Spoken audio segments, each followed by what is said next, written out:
नमस्कार, मैं आपके साथ ओजस्वी श्रीवास्तव और आप देख रहे हैं सी न्यूज़ भारत। वक्त हो चुका है राजस्थान बुलेटिन का।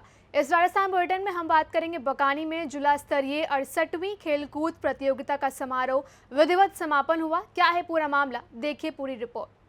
मनोहर थाना के राजकीय उच्च माध्यमिक विद्यालय में 68वीं खेलकूद प्रतियोगिता का समापन समारोह संपन्न विधायक गोविंद रानीपुरिया के मुख्य आतिथ्य में अग्रवाल धर्मशाला में संपन्न हुआ। इस दौरान रानीपुरिया ने खिलाड़ियों को संबोधित करते हुए कहा कि खेल हमें जोड़ने का काम करते हैं। खिलाड़ियों को असफलता मिलने पर कभी निराश नहीं होना चाहिए। हमें एक दूसरे से सदैव जुड़े रहना चाहिए। इस मौके पर विधायक द्वारा समापन में शील्ड और प्रमाण पत्र देकर विजेताओं को सम्मानित किया गया। साथ ही स्कूल के बच्चों ने खेलों पर आधारित सांस्कृतिक कार्यक्रम प्रस्तुत किए जो बहुत ही मनमोहक थे। इस मौके पर प्रधान राम कन्या बाई, मंडल अध्यक्ष देवेंद्र शर्मा, प्यारेलाल तंवर, राधेश्याम दादा आदि लोग उपस्थित रहे। बकानी से सी न्यूज़ संवाददाता रमेश चंद शर्मा की रिपोर्ट। गंगानगर में बीकानेर मंडल पर रेलवे सतर्कता विभाग के अधिकारियों द्वारा सतर्कता सेमिनार आयोजित की गई। क्या है पूरा मामला, देखिए ये रिपोर्ट।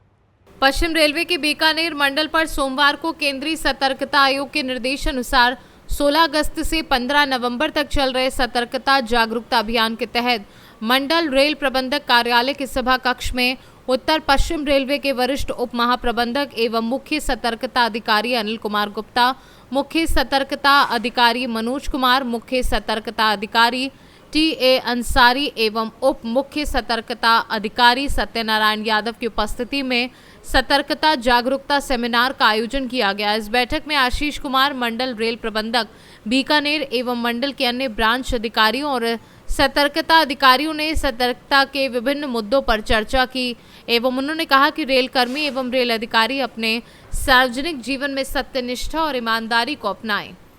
गंगानगर से सी न्यूज़ संवाददाता कृष्णा सेरी की रिपोर्ट। जयपुर में भाजपा के प्रदेश अध्यक्ष मदन राठौड़ का आया बड़ा बयान। पार्टी एकजुट रहेगी और संगठित होकर चुनाव लड़ेगी। क्या है पूरा मामला, देखिए ये रिपोर्ट। भाजपा के प्रदेश अध्यक्ष मदन राठौड़ का बयान सामने आया है। उन्होंने कहा कि पार्टी एकजुट रहेगी, संगठित होकर चुनाव लड़ेगी और कहीं भी बगावत नहीं होगी। एक बार टिकट नहीं मिलने पर नाराजगी होती है, लेकिन जब मन में ख्याल आता है कि मोदी जी और भजनलाल शर्मा की सरकार को मजबूत बनाना है तो सब एकजुट होकर चुनाव लड़ते हैं। जवाबदारी के साथ कहता हूं, सब एकजुटता के साथ रहेंगे और एकजुट होकर चुनाव लड़ेंगे। आपके खूब सर में उठ रहे हैं, झुंझुनू उठ रहे हैं, तो बगावत को कैसे थामोगे? हालांकि कल सीएम भजनलाल शर्मा की वजह से बड़ी सफलता मिली है कि उनको भी बड़ी सफलता मिल गई है कि उन्होंने थाम लिया है।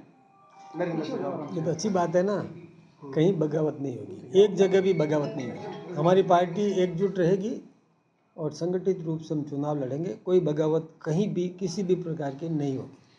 बबलू चौधरी को इनको मना लोगे? मैं तो कह रहा हूँ ना, कहीं भी बगावत नहीं रहेगी। बबलू जी भी पार्टी के साथ हैं, पार्टी के साथ ही रहेंगे। पिछली बार ये देखिए, जया आहूजा तो पार्टी का, सभी पार्टी के हैं, जया आहूजा भी पार्टी के साथ रहेंगे। पूरा विश्वास है आपको कि कोई बाकी नहीं होगा? विश्वास क्या, हमको पक्का एक दूसरे के बारे में हम पूरी तरह से और सोच समझ के ही कह रहे हैं। कहीं बगावत नहीं होगी, हमारी पार्टी एकजुट रहेगी और सभी जीतेगी। जहाँ नाराजगी, क्या वहाँ कोई बातचीत हुई?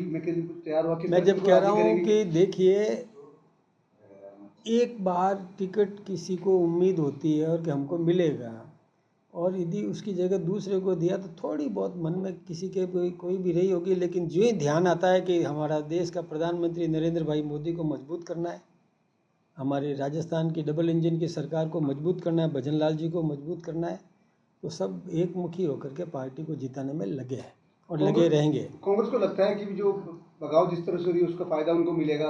वो कह रहे हैं कि बीजेपी सत्ताधारी पार्टी लेकिन अपने लोगों को साथ नहीं पा रही है, उनको एकजुट नहीं कर पा रही है। वो मुंगेरी लाल के सपने देखते रहे, हमें क्या दिक्कत है? हरियाणा में देखते अध्यक्ष जी, पिछला अनुभव देखा जाए तो बबलू चौधरी को टिकट दिया, उस समय भामू निर्दलीय थे। उससे पहले भामू को टिकट दिया तो बबलू निर्दलीय थे। इस बार भी यही हो रहा है, तो फिर भी इतना होने के बावजूद आप मानते हैं कि इस तरह से ये होगा, मान जाएंगे, समझाइश मान जाएंगे? मैं पूरी जवाबदारी के साथ कह रहा हूँ, हम एकजुट हैं, एकजुट रहेंगे।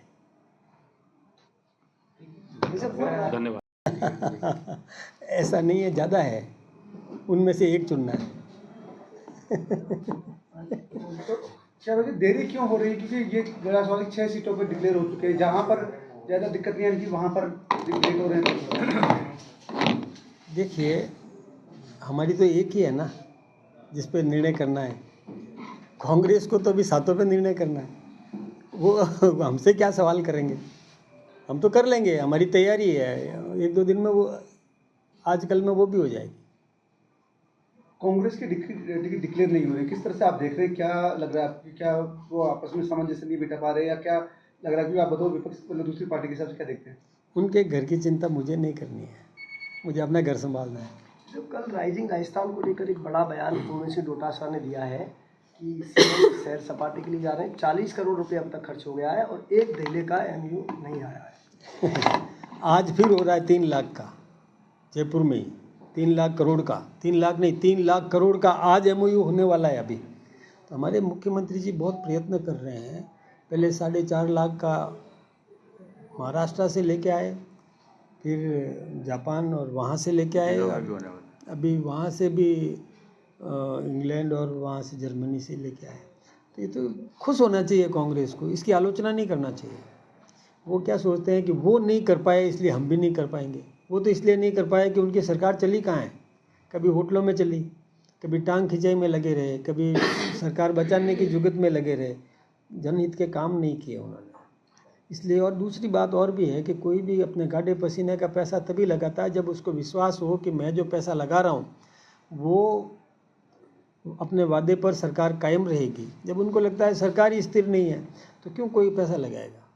जब यहाँ मोदी जी भी सहयोग कर रहे हैं, राजस्थान की सरकार भी तत्पर है, तो निवेश यहाँ आएगा, धरातल पर उतरेगा, लोगों को रोज़गार मिलेगा, राजस्थान की रेवेन्यू बढ़ेगी, संपन्नता आएगी, आम आदमी का जीवन स्तर मजबूत होगा।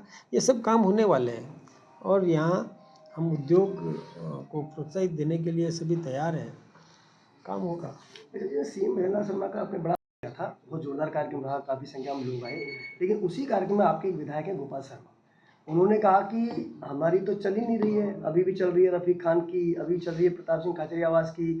अगर ऐसा रहेगा तो 2037 तक पार्टी कैसे अपने नेताओं को सलाह दी कि उनके कहने पे या उनके इशारे से काम नहीं, मतलब वो क्या वो साफ कह रहे हैं कि आपके नेता भी उनकी मान रहे हैं और अधिकारी भी उनकी मान रहे हैं। साहब, इसमें एक एडिशन हो रहा है, जैसे फील्ड में भी हम लोग जाते हैं तो वहाँ पर भी कई कार्यकर्ता भी हैं। अभी रजनी विहार में आरएसएस और स्वयंसेवकों के ऊपर हमला हुआ, उन्होंने भी बोला है कि हमारी सरकारें ऐसा लग नहीं रहा। देखिए, सरकार सबको ध्यान में रख के काम करती है, सबके साथ कानून सम्मत व्यवहार करती है, और किसी को कोई लगा है तो वो खुद अपनी बात को समझ के समझा करके बताए, कोई तकलीफ नहीं है, बता सकता है कोई भी, किसी को ऐसा लग भी सकता है। लेकिन गोपाल जी मैं सोचता हूँ कि गंभीर है, समझदार है, वो भी कोई ऐसी बात नहीं कही होगी, कहीं ना कहीं कुछ कहने सुनने में कहीं फ़र्क रहा होगा। सबका सम्मान है हमारे। गोपाल जी मुझे मिलते रहते हैं, यहाँ भी आते हैं। जयपुर से सी न्यूज़ संवाददाता विजय भवानी की रिपोर्ट। फिलहाल इस राजस्थान बुलेटिन में बस इतना ही। देश दुनिया की तमाम खबरों के लिए आप देखते रहिए सी न्यूज़ भारत।